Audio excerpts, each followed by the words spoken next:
Before I start, I'd like to apologize to Brother Tim, because come fall, I will be wearing Tennessee orange and not Ole Miss red, so.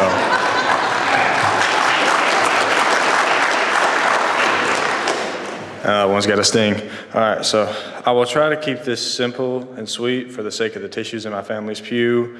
However, Mimi, you should probably go ahead and grab the box. As you all know, my family is deeply rooted in this church, going as far back as my great-grandparents, at least for me. However, I've come to understand that my family in the church runs so much deeper than just blood relatives. I am actually quite ashamed to have realized this so late, but whenever my Pop Ray died, I didn't want to go to church that next week because in my mind, I'd just be bombarded with a bunch of I'm sorry's, and that was not what I needed at that time. Yet I realized that way of thinking was a mistake.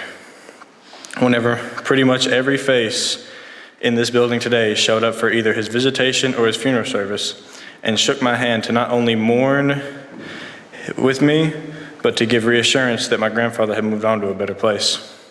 That realization made me think back and realize just how many people here I could call my family and have shown me love in some way.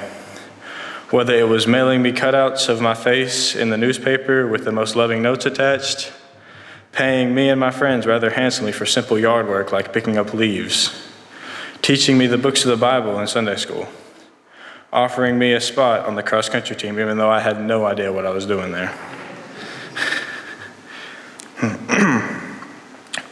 Offering me a job at the pool when I had no experience as a lifeguard, pushing me to be as strong as I possibly could in the weight room, even though I was doubting myself, allowing me to watch shows retelling Jesus' actions while I ate donuts, or allowing me to make many memories and help many people through our MYF program.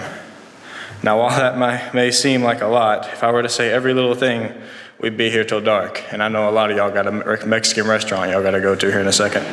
So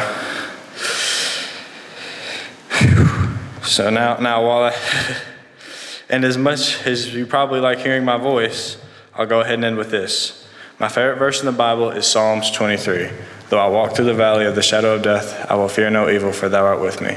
And while God is obviously talking about him being with us through those hard times, I'd like to think that he is also talking about the people he puts in your life through church, which is why the good book stresses going so much. So, as I go on to Knoxville to study my difficult engineering major, I shall fear no evil, for he and you all here today are with me.